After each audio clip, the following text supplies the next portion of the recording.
get by. It resides between my eyes. Walked through the fire, came out better on the other side. See, life's like a beach if you find the sand. And right now, I feel like 100 grand. You are listening to Inspired Insider with your host, Dr. Jeremy Wise.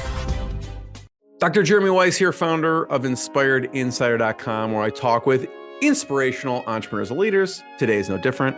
I have Swish Goswami of JoinSurf.com. And Swish, before I formally introduce you, I always like to point out some other episodes people should check out of the podcast. Since we're going to talk about surf and the journey and also even to the thoughts of selling, John Warlow, I had on the podcast, who wrote the book Built to Sell. He's got a popular podcast, Built to Sell. Check that episode out. It's really good. There's a couple episodes actually on his podcast where I interview him on the previous 4 episodes of he kind of dissects after they sell and how it goes up to the negotiation, everything like that. So really interesting. Also, based on what Surf does, really cool company, which we're going to talk about. It made me think of Josh Linkner, who I had on the podcast, who started ePrize. And Josh ended up selling the company, and he started Detroit Venture Partners, partner with people like Magic Johnson, other notable people in Detroit to build up Detroit. And so Josh Linkner and ePrize was an interesting story as well. And this episode is brought to you by Rise 25. At Rise 25, we help businesses give to and connect to their dream 100 relationships. And how do we do that? We actually help you run your podcast. We're an easy button for a company to launch and run a podcast. For me, and Swish has a podcast, which we'll talk a little bit about, a little bit different one, Formula One. But for me, the number one thing in my life is relationships. I'm always looking at ways to give to my best relationships. And I found no better way over the past decade to profile the people and companies I most admire on this planet and share with the world what they're working on. So if you've thought about podcasting, you should. If you have questions, go to rise25.com to learn more. And I'm excited to introduce Swish Goswami, he's co-founder of Surf.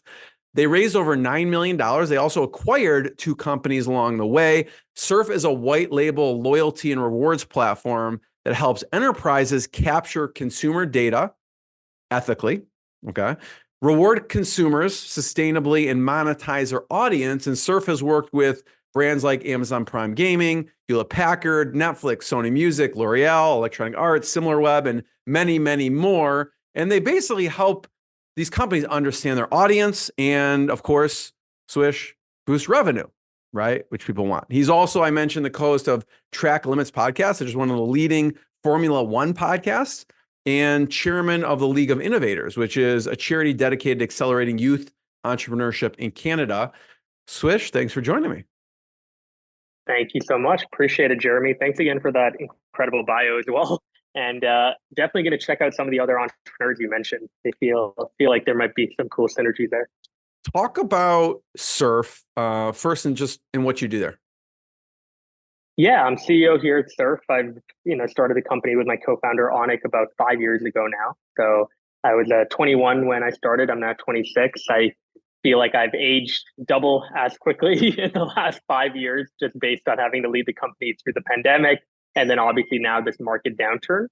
I think it's been really cool for me to be able to see my role evolve. I went initially from wearing multiple hats to then having to really focus on fundraising, marketing, and obviously, providing my input on product development, to now where, we're a team of over 20 people. And we're a team that, has really, really built a solid ground when it comes to zero-party data, specifically on the product development side, with a number of different solutions, from a browser extension, an analytics dashboard, a giveaways platform, etc.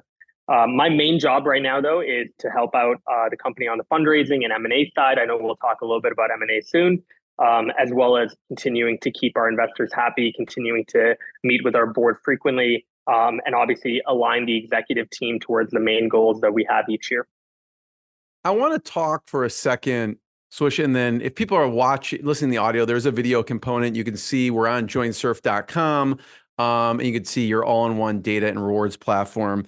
I want you to talk a little about the evolution of the product itself. What was it when it first started, and then we can kind of talk about where it is now. Yeah, I love this question, especially because it shows a very clear lesson of how your first idea or your first conception of an idea might not be the best fit. And we definitely learned that quickly. So 5 years ago when we started, we were actually called TrueFan. We weren't even called Surf. We started the company TRUFAN. We wanted to build a platform that helped brands and influencers find who their top fans on social media were. So we built this algorithm that could take in Instagram and Twitter data and show anybody their influential and engaged followers and allow you to segment that by gender, by location, by age, etc. We ran into issues though with that business, and I think you can kind of see why, because as privacy concerns became bigger and bigger in the world, as social media companies were feeling the heat, they decided to change their public API. So Instagram, for example, took out their graph API altogether, which meant we weren't able to get data anymore from Instagram. Twitter made their premium API 10, 15 times more expensive than what it was 2, 3 years ago. And so that became really hard for us to be able to justify paying so much for Twitter data and looking at our gross margins at the end of the month and thinking, what the hell? So we started to move away from that business model. And I think that was really around 2020, where we looked at the market landscape overall and felt, okay, what we built is something really cool when it comes to data filtering, segmentation, and analysis, but the source of this data needs to change. We need to go after data sources that we can control, that we're not reliant on a third-party platform for. And that's where we thought of this idea of what if we look at zero-party data, the idea of people voluntarily sharing their data for something back. And we built out a giveaways platform. We built out a browser extension that gives people the chance to win rewards that also give guaranteed prizes as well. And that's how we were able to start building out our own data set that we could then provide companies access to. So, I know you have a bunch of case studies here, which I'm going to show, but talk about how it works. Because before, obviously, if you don't own the data, you can get shut down overnight, right? Which, even people now who are marketing agencies or advertisers, they're having to shift and pivot based on the same exact thing, right? So it still happens over and over in different degrees and different realms. But now it's the company's data. So you have access, it's smart, you have control, or they have control. So talk about how it works. I don't know which would be the best example. You can see here, here's Prime Gaming, here's G Fuel, MLS. Which one would be the best one to talk about first? Yeah, I think Amazon Prime Gaming for sure. And, it speaks really to kind of our bread and butter, which is our giveaways platform. It's definitely the most popular platform that we built. It's the most popular solution that customers come to us for. The giveaways platform that we built, again, pretty simple. It allows companies to come in. They can create a bunch of rules in terms of what people need to do to enter the giveaway. They can then publish that giveaway, give people a chance to win a prize, while also then allowing them to collect data or getting them to do specific actions.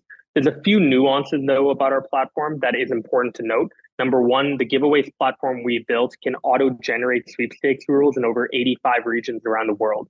So if you're a big company, you don't need to engage your legal team to do all the indemnities and to create the sweepstakes rules all from scratch. That's something that can be auto-generated through our system, again, in over 85 regions around the world, including the most popular regions that people typically choose to run a giveaway in. The second thing is there's over 40 integrations in our giveaways platform. So if you're a brand like Amazon Prime Gaming, you can get people to provide their email, provide their phone number, but you can also go ahead and say, well, check out this video for additional entries, or buy something from our merchandise shop for additional entries. Follow us on Instagram, follow us on Twitter, follow us on TikTok. There's so many ways to be able to not only collect data, but get audiences that you're bringing over to the giveaways platform to go and engage with your company in other ways as well. So Amazon Prime Gaming is a great example because we worked with them. We did a campaign for their League of Legends sponsorship in October of last year. We were able to generate over 3 million data points for them at a cost per click and cost per action of less than 2 cents. So this was like the most successful campaign they had all year. That's why they immediately signed up to be an annual customer now, thankfully. So they're not paying month to month anymore. They prepay for a number of giveaways every year. And we're really excited to be their exclusive data partner when it comes to generating compliant data for them through giveaways.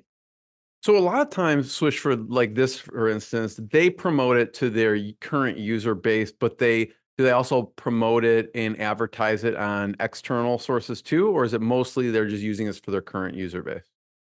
Great question. There's kind of two aspects to it. Number one, yeah, for sure, companies typically go and they market it to their own consumer base. And that's not typically only done through social media like Twitter and Instagram or through email. It could also be done at physical events. So one of the ways that Amazon Prime Gaming promoted the giveaway was at the League of Legends World Tournament that happened in Tokyo, in Japan. They actually promoted it pretty heavily across the event, not only through billboards, but also through digital programming that was being done before games, after a game, during the game. It'll be in the bottom right so people can go and check out the giveaway. The second thing is there are some companies though that come to us and not only do they want to promote the giveaway themselves, but they'll pay an additional fee to have us promote the giveaway to our own audience.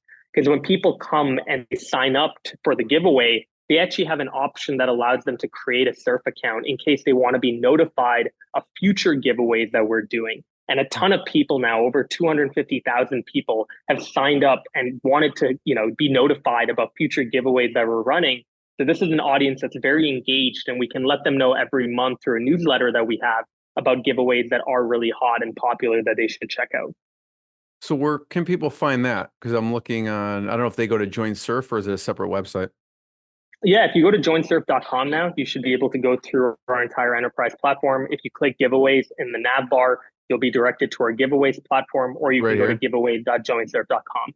Yep. Custom giveaways here. Okay. So if Yeah, you're yeah. interested in getting giveaways, they can go and subscribe on this, or do they go somewhere else? Yeah, if they're interested, they can actually reach out directly through the contact request form, and our team will directly get back to them and schedule a call. We don't typically have an automated process right away. We do typically like to do a first call. Once we get to know kind of what you're looking to give away, what you're looking to drive traffic to, we can then give you the setup in order to be able to get you set up on the giveaways platform and then go from there. I mean, from someone who wants to be informed about the giveaways themselves. Yeah, on the consumer side, if you go to giveaways.joinsurf.com, you should be able to see all the giveaways that Got we it. have active. So yeah, you can definitely browse all our giveaways on giveaways.joinsurf.com. Yeah, because I imagine that's popular for companies who say, listen, you already have, here it is here. You can go here and enter, and there's a bunch of the giveaways that you are promoting on your site. Yep. Talk about some of the giveaways. What if Yeah. people, what did they give away that's been popular? I know I've seen a video of you. I think you were giving away Tesla at some point, but Yeah. Yeah, we gave away a Tesla actually when we launched our extension. So the extension is kind of a second way that people can go about sharing data. If they didn't want to do it through a giveaways platform, but they wanted to do it through the extension and share their browsing data passively, they can do that. So to kind of promote the extension, we decided to give away a Tesla Model 3. But yeah, I mean, in terms of the main prizes that people typically give away, they range from digital prizes. So we do allow people to give away digital tokens, give away NFTs. If they want to give away gift cards, they can do that as well. We also have a ton of brands that come on typically that are very focused on a gaming audience. And we definitely have a lot of gamers within our community. So monitors, headsets, controllers tend to be pretty popular there as well. what are maybe some of the do's and don'ts? Because I'm sure there people are asking you, what should we do? I'm not sure. What are some of the do's and don'ts there for your giveaways? Yeah, three things. I think number one, try to make your cover photo as high fidelity and high quality as possible. Don't put a lot of text on it. Try to make it very visual heavy. So actually like showing the items that you're giving away right away. So it piques people's interest. You'll be surprised like how many, graphics we tend to get from companies. And we're like, we can put it up if you want, but like this wouldn't look good. The fonts are way too big, or like, there's way too much writing. There's not that many visual graphics, so it doesn't look appealing. That would be number one. Number two, in every giveaway, when you click in, like for example, I think if you clicked into the Omen Gaming giveaway that we have running up right now, I think it's featured right now in our carousel. You'll see that there's a number of mandatory giveaway actions. At the very top. So if you go to the very top there and you just click enter now, the Omen Gaming, they're running a giveaway. If you go down, you can kind of see some of the mandatory actions. And this is smart. A lot of people tend to just do like 7, 8 different actions right away. What Omen Gaming has done is that they've put in 3 different actions that you have to take. Once you take those actions, though, these are all mandatory actions. Once you take these actions, you then unlock 3 more. So they've actually hidden 3 more actions. If you click at the very bottom where it says redeem 3 methods above to unlock 3 more, you'll actually see these 3 more entry methods that allow you to earn even more lottery tickets to obviously improve your likelihood of winning the giveaway overall. So that would be number 2, is try as much as possible not to overwhelm your audience by putting like 7 or 8 different rules right away. You can definitely put like 2 or 3 primary rules and then hide everything else afterwards. Yeah.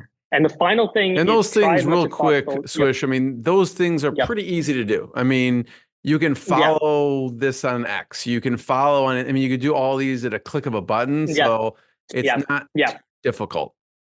No, not at all. Not at all. And then the final thing that I would note is try to give your giveaway time. So don't try to run a giveaway where you're like, yeah, the giveaway is going to be, the prize will be announced in 1 week. I typically like, minimum 2 weeks is always great. If not, try to push for like 3 to 4 weeks to have your giveaway live. Because the cool part about having a giveaway is it can honestly act as like the epicenter now for all of your other marketing initiatives. If you're, doing a paid ads campaign, they'll like run it for like a week or something. And they'll run it for a week. They won't get that much. And honestly, they don't give it enough time to really live in our community. That's like 1 email, for example, from us to our community if you only do it for 1 week, versus if you do it for 3 weeks, that's potentially 3-4 emails there already. What about from a prize perspective? Have you seen mistakes people making with the prize itself? Yeah, I mean, we've had some people that have come on and they've just simply thought that, oh yeah, clearly if I give away a higher value, like more dollar amount equals more data. And that doesn't necessarily mean much. Like we've had companies that have given away a PS5 or an Xbox and have gotten significantly less data points than a company that gave away a $100 monitor. So for us, I think like try as much as possible to keep the prizes simple. Especially when it comes to shipping. Like the company, for example, that gave away a PS5 was not able to ship out that PS5 for about 3 months, which really jaded their community that they got, because a bunch of people were really excited about the giveaway. And even the person who won only got their reward 3 months later. Versus if you give away something like a monitor that sure is lower in terms of monetary value, but it's still pretty awesome, and you can ship that out within 2-3 days after the giveaway ends. Well, now you're starting to build a pretty exciting momentum that you can then take to your next giveaway, hopefully. Yeah, I love that. So obviously focusing on the photo, focusing on the action steps that people have to take, the engagement, and then the time frame. And then what are some of the craziest things you've seen people give away? Maybe if it wasn't you, but you saw another company do it. It seemed interesting. Yeah, I would say the electronic arts activation that we did last year was pretty cool. They gave away $150,000 in EA credits. So like basically a bunch of like EA play points that you could use in FIFA, or you could use in NHL, or you could use also in Madden. The way they did it though is that they did it at their EA Play event. So every year EA Play happens. Typically it happens in person, but obviously during the pandemic as well as last year, they did it virtually. So they did it virtually over a stream. People can tune in to hear about the latest EA products, what are new games that EA is working on. It's kind of like their 1 hour, let me tell you everything that we did this year and what's coming up the following year. And throughout the stream, in order to keep people engaged, they gave away these secret codes. So almost like every 5-7 minutes, whether it's like the host is drinking a glass of water and at the bottom is a letter, they were able to go about giving away these secret codes that people at the end of the stream were able to then put into our giveaway platform to redeem an instant win prize and potentially win the biggest prize in terms of $150,000 worth of EA credits. That was pretty cool in terms of like how they ran the campaign, doing it through secret codes and doing that on a live stream. And they can manage all of this with Surf. They can do all of that with Surf. Yeah, we'll obviously program what the secret codes need to be. We'll give them the letters. They can obviously figure out how to, put the letters in their stream. We wouldn't go that far. But once they do that, I mean, people can go and immediately use the platform and enter the codes in whenever they get all of them to redeem their prize. So let's talk about pricing for a second. In the beginning, when you had the influencers, How are you thinking Yeah. about pricing? And then we could talk about now, because you mentioned, well, Mm. people could sign up for a month if they like it, maybe get discounts over a year. Talk about the pricing aspect. Yeah, I mean, initially we were kind of trying to go after influencers, small businesses, and enterprises, and it kind of made a mess in terms of how we thought about pricing because we were sometimes giving the same package to an enterprise that we would give to an influencer, but they were paying vastly different amounts per month. I think now we're really clear about the fact that we are very focused just on enterprise. We'll work with an influencer from time to time if we feel like it might bring more popularity to the platform. But overall, the companies that we work with are going to be the HP, the EA, the Amazon Prime Gamings of the world. The way we price is actually on two things. Number one, how many logins are we giving? So how many people on your team want access to the giveaways platform, not only for creating the giveaway, but also looking at the report that you get after in terms of all the entry methods, all the data collected, everything can be visualized after in our dashboard. And then secondly, how much are you looking to give away? So if you're giving away a prize that's $500 versus $500,000, we're going to charge you differently because the sweepstakes rules become a little bit more complicated once you surpass $10,000 in prize fulfillment. So if we're going above $10,000 in prize fulfillment, you're probably going to be looking at a premium price. One small add-on that again we recently added in was if you want us to promote the giveaway to our community, there's a flat premium add-on fee that you can add on to your checkout.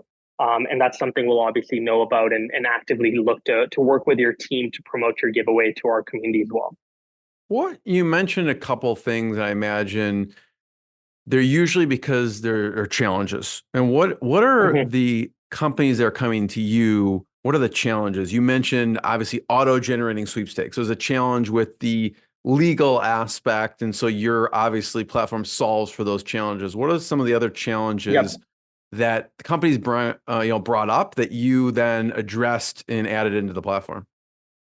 Yeah, I mean, one of the biggest things, honestly, with attribution, like a lot of people can run giveaways on their own, right? Like you could go and run a giveaway, and as long as you put the right captions, which you can probably find from other companies that do giveaways, you could run your own giveaway on Instagram and Twitter and tell people to follow you. But the only thing is, like, you can only do that on one platform. So if I, for example, was to run a giveaway and told people, hey guys, in order to enter the giveaway, follow me on Instagram, follow me on Twitter, and follow me on TikTok.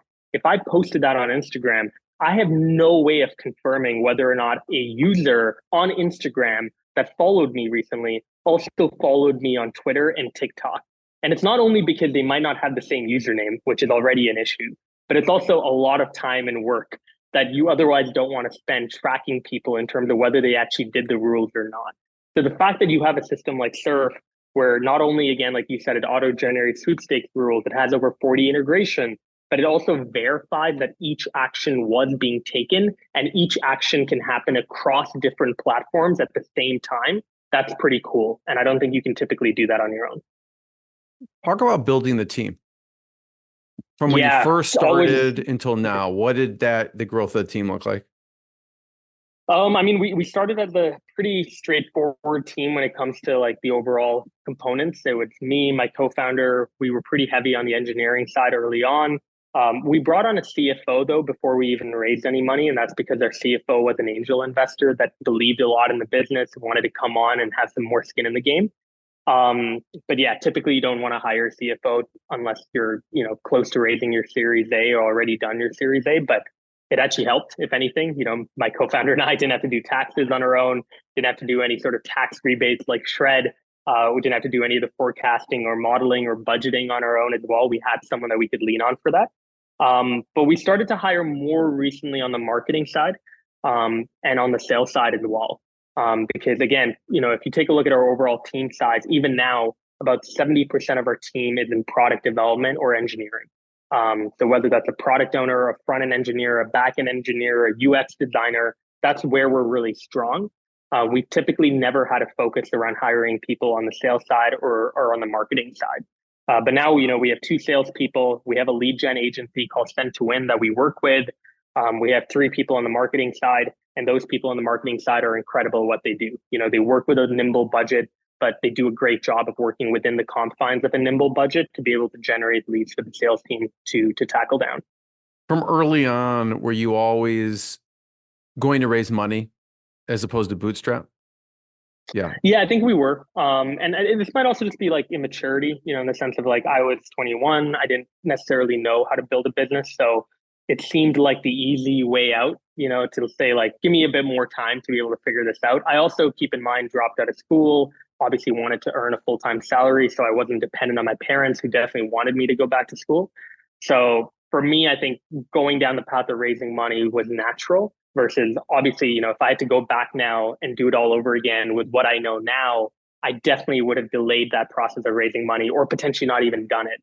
Because obviously, I think, if you build a solid business that has, the roots around bringing in more money than you're spending each month, that is really lean, which we are now, but definitely, that whole mentality of being lean wasn't something programmed to me early on. I think if I know, everything that I know now, if I had to go back and do it all over again, I genuinely think we could be an incredibly profitable business, when we started right away versus obviously having to figure it out for the last 4 or 5 years through venture funding. But it sounded like early on, I mean, you needed a bunch of product, team to build out the product and you needed revenue. What were you looking to raise early Yeah. on from angel investors? Yeah, it was you nailed it, right? It was very much around product development. Though I would say if we had picked the right first product to start off with, and obviously again we made the That's mistake hard of to going do. down the social media Yeah. data. Like this is more just retrospect, like shoulda, woulda, coulda. But if we had picked the right product, if we had picked the giveaways platform back in 2018, I don't think we would have had to raise money. Like if we had built it out even in like 10% of the form it is now, I think it was a good enough idea, especially back in 2018, where giveaways weren't even as popular as they are now. I think it would have definitely been a solid product to start off with, a product that definitely could generate revenue from day one. But like you said, that wasn't the case. We started with a social media analytics platform. We obviously have to pivot from there.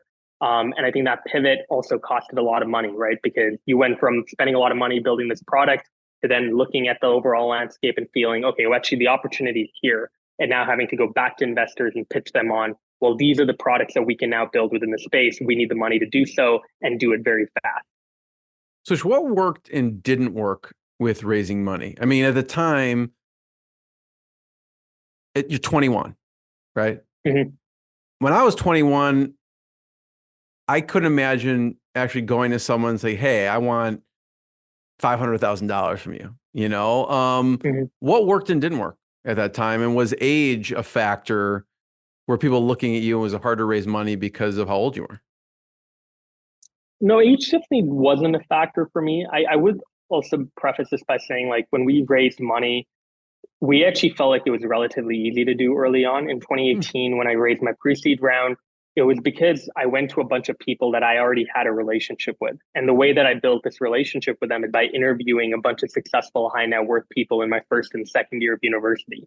So I interviewed them, wrote an article about them on LinkedIn, or recorded a podcast back in the day. I did a podcast around technology called The Tech House. And I was very engaged as a student to like keep in touch with these people. And a lot of these people liked the fact that I was following up with them. I was trying to help them. I was trying to connect them to people. So when it came to raising money, I went to all these high net worth people. And instead of asking them for $100,000 check, I went to them saying, can you give me a $10,000 check, a $25,000 check? We brought on 22 angel investors in our pre-seed round and we raised 750,000. And so that's how we did it. We went to people, we didn't ask for a lot of money in terms of like for them, it wasn't a lot of money. And we were able to raise, the 750,000 that we needed to be able to get the product off the ground, hire, a pretty small but focused team, and then obviously go from there. At what But point? if you, Yeah, by the go ahead. way, you go ahead. No, I was just gonna say, if you ask me like fundraising over the last year, like we did our Series A and we closed it about 4 or 5 months ago. We launched that round though in March of 2022. That round took me a year and 3 months. And that like it took a significant toll on me, took a significant toll on my mental health. I think I spoke to at least over 700 investors around the world, got rejected obviously by most of them. That was much tougher than our pre-seed that we did in 2018 or even our seed round that we did in 2019. That's what I was going to ask. At what point did you decide and why to raise more money? Yeah, I mean, typically you do it for a number of reasons, right? Either you do it because, like I mentioned in 2020, we had this idea, well, this is the opportunity, let's go after it quickly. We need to build XYZ products. We need to ramp up, these particular areas of the business. We need money in order to do that. And that became like an incredible need that we wanted to go and solve for. Another reason, candidly, is runway. You don't want to lay people off. You don't want to reduce people's salaries. You don't want to, diminish your team morale, especially in today's climate where company budgets have been slashed across the board. Companies have been bleeding. Big tech companies have been making layoffs.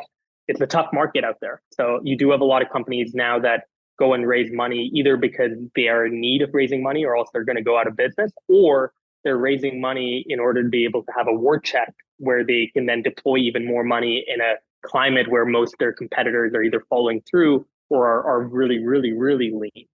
So there's obviously kind of one of two ways that you can think about why companies go out and raise money. And you made 2 acquisitions along the way. Talk about the mentality of growth through acquisition and the acquisitions. Yeah, I think for us, we got 2 really good deals, which is why we did it. I don't think our plan when we started was to, acquire companies and then roll them up. That wasn't the plan whatsoever. But when we were looking at, 2018 comes around, we raised this round, we build the social media analytics product in 2019. 2019, the later part, we realized, oh crap, we need to pivot. We looked around and we thought, okay, well, let's try to build ideally, a business that is focused on zero-party data. And one of the companies that came across our table was Player.gg out of Kelowna, British Columbia, that had a giveaways platform in its incredible infancy, but still a giveaways platform nonetheless. So when we looked at that and when we started chatting with the founders and when we realized that we could actually buy this company purely for equity and with no cash, we thought that it was a deal we absolutely had to do. And that's why we decided to do that transaction. Why we decided a year later as well to do another transaction. That was a small cash deal, but it was a cash deal that we actually raised a bit of venture debt money for. And we felt pretty good about it because we knew our revenue was coming in each month at a certain amount. We knew we were growing by a certain percentage each month as well. We felt pretty confident about being able to pay off that debt loan that we took out within a year, which we did. So that was another transaction that we did. But again, the reason we acquired businesses was more to accelerate our product roadmap than anything else. We weren't acquiring typically for talent or customers. We were acquiring more for product. So for the equity one, was that partial for, it wasn't as much for the team that it was for the product? Yeah, it was pure equity across the board. We did candidly bring on a few team members from Player.gg, including their CTO, Andrew. We didn't bring on their full team though. But yeah, in terms obviously of having to pay them a salary, that's fine because we were already looking for those types of roles and looking to fill those types of roles. But in terms of the business, the brand, the product, it was a pure equity deal that we were very satisfied with and very happy with. And then, now going into, you shared that you are in the process now of selling the company. Yeah. And talk about who's an ideal buyer, why sell, and we could talk about that journey. Yeah, for sure. I think the decision to sell really came about late last year. Our goal again was to try to build a company that specialized in zero-party data collection, zero-party data segmentation. We did that, but we started to feel like there was a ceiling in terms of how far we could go with an idea like this. We looked around, we saw a lot of competitors starting to pop up. We looked around, obviously, and saw a market climate that wasn't very ideal for consumer tech companies, especially when it came to raising money and looking to spend, money to acquire users. There aren't a lot of VCs right now that are looking at that business model and saying, that's the business model I want to fund. And then I think finally, like I mentioned, the last fundraising round that we did, a year and 3 months it took to be able to close that out. And again, it took a significant toll on me. So from a energy perspective, overall excitement of the idea perspective, I didn't necessarily feel as excited about what we were building anymore. And I think there were other areas, other ideas that I was more interested in that I would love to pursue or explore that kind of came into my mind as well, along with my co-founder. So I think both of us came together and we felt like, look, we're obviously going to continue to try to grow this company because even if we're going down the M&A path, it's always good to be able to show that you are growing each month, that you are, profitable, if not near profitability. So I think that was our main focus, was let's continue to do what we're doing, which is build out the product, continue to hire people wherever necessary, and obviously continue to grow sales each month. But let's start looking at who potential buyers could be.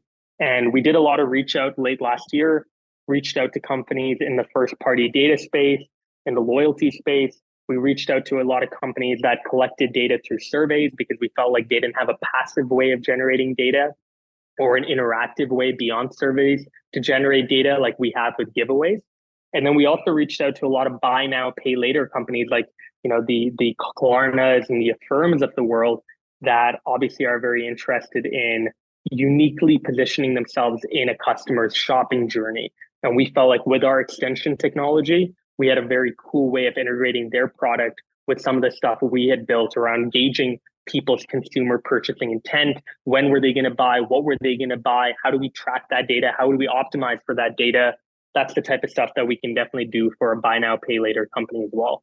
So those are kind of the three buckets that we reached out to. Again, running a full process right now, 15 companies in the process so far. Obviously hoping to grow that number by the end of this month, but trying to push for letter of intent to be submitted by the middle of next month, and obviously hoping to close a transaction by the middle of 2024. What are some of the other attributes that you are looking at that is a good fit for a buyer? For an acquirer, I mean, two things. I think one is there has to be a complementary fit from the product side. Like, we don't want to just simply sell the company and then have the product be like priority number 5 or priority number 6. I think the companies that we got very excited about were the ones that were like, well, we currently do this really well, but we're missing X, Y, Z on our product roadmap. And we feel like you guys can definitely fill that. Or we feel like the union between our existing product and your product could be incredible. And there've actually been a few conversations where we've talked about stuff like that. That's even gotten me very excited. So if I even need to stay on for another year or two to look over that project, look over that integration, continue to sell that integration, in certain cases, I actually might be very interested to do that. The second thing is from a culture perspective, we are looking to not only sell the business and our customers and our brand and our product, but we are looking for certain team members to be carried over as well. And a lot of those team members, again, are on our customer success as well as our product team. Those are the two departments that we've been critically pushing, because the customer success team has relationships with every customer. Every customer tends to love their manager, like their CSM. And we want to make sure that that's being carried over. We also want to make sure, obviously, from a product side, the engineers that built these products from the ground up, that have continued to work on these products, that have continued to think of the roadmap, can continue to do that at a bigger company as well. So those are really some of the key things that we're considering. As you go through this process, what have you learned as far as the valuation perspective of the market? Yeah, I think what I've learned is twofold. I mean, obviously tech companies typically were given valuations of, let's even say 5 to 8x revenue. In today's climate, that's obviously fallen down quite a bit, both on the VC side and on the M&A side. Even, traditional tech companies, enterprise SaaS, you're going to be valuing a company more around 3 to 5x revenue. So that's number one. Number two, profitability. Like every conversation we've had has typically gravitated towards, okay, like, are you guys profitable? Okay, how much are you guys in the green? All right, what would it take in order to be able to get you guys more in the green? And especially when you're looking at the dynamics of the transaction, like, okay, if we're going to bring people over, what is the total cost of that? And like talking to companies, some of the companies we're talking to aren't profitable. So they need to think about that as well in terms of, okay, if we were taking on more people, if we were taking on server costs associated to bringing on a new product altogether, is that even something that we can afford on our balance sheet? So that's been another big thing for us to have to grapple with is that kind of clear focus on profitability as a core prerequisite, honestly, for companies that are engaging in M&A. Did that surprise you at all? It surprises me a little bit, actually, because I feel like with SaaS companies, they're looking at revenue, but I don't know. Yeah, it didn't surprise me because, again, the market climate, like, I understand why. Obviously, like, everyone's so terrified of interest rates being so high. And obviously, a lot of companies are having a really tough time fundraising or having a very tough time even getting good, profitable loans. So I know that a lot of companies right now are more frugal than ever. And in a frugal market, in a very lean market, you're obviously going to look for the best deal possible. If anything, I'm not as surprised as I am just pretty happy. Like, I think this is the way business should be done. And I'm hoping that even after this experience, let's even say markets go back to normal, things continue to thrive and flourish again. I'm hoping that a lot of founders don't forget this time, because this sort of time where every penny counts, every dollar out counts, it's an important thing for a founder to be considerate of. Swish, who are some of your trusted mentors and some advice they've given you? Obviously, you've done a lot and you're still young. So I look forward to see what you do in the future. But who are some of the mentors along the way for you? I've had a few, they've been very successful entrepreneurs like Michael Hyatt, who built and sold Blue Cat Networks, Brian Holmes from Hootsuite, Manny Pata from New Avenue Capital, Michelle Romanoff from Clearco. They've also been artists that I've looked up to, and creatives, candidly. Some of them even who are like my age or even younger. One of my friends, Buster Share, for example, runs Hoops Nation, really good agency, focuses on social media growth, specifically in the sports market. I will learn from anyone. I try to stay in touch with my mentors as much as I can. I try again to treat mentors more as friends. So it isn't transactional. It's more of like I reach out because I actually enjoy hanging out with them. I enjoy playing tennis with them. I enjoy getting on a call with them. And if I need help ever, I typically ask for it up front over text message or over email even. I don't wait for an in-person meeting in order to be able to ask for help. And it's the same thing back. I've been fortunate enough to also help my mentors in terms of connecting them to people or giving them a shout out if they need anything, stuff like that.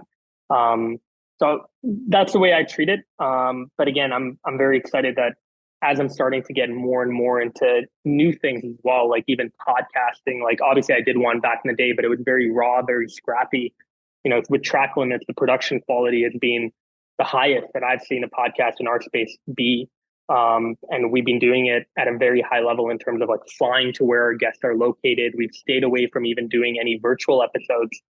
I think we've had a lot of cool mentors that have popped up in the podcasting space now, in the motorsport space now, that I've enjoyed learning from. So that's the cool part about mentors, is that, there's mentors almost for every aspect of your life, even personal, relationships and how to deal with your network and how to deal with your mental health. You might have mentors that are exclusively focused on just that. Obviously with Surf, you've had tremendous success and you have a lot of pretty amazing clients. I know you've had multiple businesses that you've started throughout the years. Can you talk about, a learning or whatever you want to call it? Some people don't like to call it a failure point, but like a big challenge when a company didn't work out like Surf did. Yeah, for sure. I mean, I've had a number of like smaller yet failed businesses probably in the past. Food Share was an idea that my best friend in college and I wanted to start it. After first year, we wanted to create an app that would give people donated and leftover food. And it was an app that connected students primarily on college campuses to that food. We didn't realize there's a Food Donation Act of 1994 in Canada that prohibits donated food from being monetized. That's probably something we should have researched or had a lawyer run through before we built out an MVP of the product. I had a social media agency in high school. We worked with like few cab companies in Calgary, including Delta Cabs. And that, again, obviously was something that I didn't really carry on working on in university. I wasn't as engaged on it in university as I was in high school. But I've enjoyed, like even the failures that I've had, whether it's, not going through a proper legal process to create a company and look at the market landscape, or not actually being passionate about an idea before I started and then realizing that only halfway through. I've learned from those mistakes, I think, with Surf. And especially with Surf, like the fact that we've gone through and raised money and acquired businesses and hired people and fired people and had to lead the company through the pandemic and as well as through this market recession. Like, I genuinely feel like I've gotten like a mini MBA almost in the last 5 years of building this business. Not just a mini MBA. I know will help me. Beyond a mini MBA. Some level of like a Harvard level course, if not even higher, but it's hopefully going to help me going forward if I start a business down the road. And then Dunk. Talk about Dunk for a second. Yeah, so Dunk was a business that I didn't actually start. I joined it as a co-founder, but the account itself was created by Elliot. He was a friend of mine. I lived with him in New York for about a year. He had started the account back in 2014 at Dunk on Instagram, and he had grown that to about 500, 600,000 followers when I met him. I came on board as his co-founder for especially the first 6-7 months, helped him grow quite a bit. We grew the overall network to 21 accounts on Instagram, Snapchat, and TikTok, 11 million followers overall. The main account at Dunk, I left Dunk with about 2.3 million followers on the main page on Instagram. And we also were able to work with brands like Warner Music, Gatorade, Curve Fragrances, Q4, etc. So I do credit, by the way, a lot of what I know about social media, influencer marketing to Elliot. He's an absolute genius when it comes to social media. And I hope that he credits a little bit about the business savvy, fundraising, partnerships, speaking to customers, managing customers to me, because that was definitely my forte before I met him. So first of all, I have one last question, but I just wanted to thank you. Thanks for sharing your journey with us and stories and lessons, really valuable. And I want to encourage people to check out joinsurf.com, which you saw on here. My last question, Swish, is just about some of your favorite resources. It could be books, it could be apps or software. What are some of your favorite resources that you would recommend people?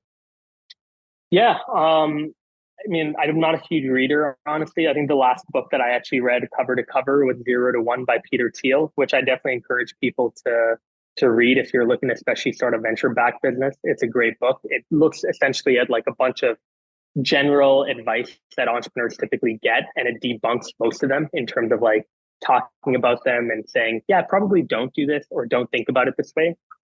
For example, like one of the concepts it deals with is the first mover advantage that everyone thinks is so important. But Peter Thiel in the book makes a big case for why being the last mover is actually the best, and talks about a number of examples across the world where that is actually being really beneficial. I think the How I Built This podcast is great. From time to time, I definitely check that podcast out. All In with Chamath. I love that podcast as well. And that's pretty much it. Honestly, otherwise, it's more like keep a pulse with my customer success team, speak to customers wherever I can. Obviously, continue to do founder dinners, founder retreats, talk to other founders, hear what they're listening to, what they're going through, what they're interested in. That's been the main form of education for me in terms of keeping a pulse on the market. Love it. Everyone check out joinsurf.com and more episodes of the podcast. And Swish, thank you so much. Thanks, everyone. No worries. Thank you, Jeremy. What I got, you can't buy. It resides between my eyes. Walked through the fire, came out better on the other side. See, life's like a beach if you find the sailing right now. I'm feeling like 100 grand.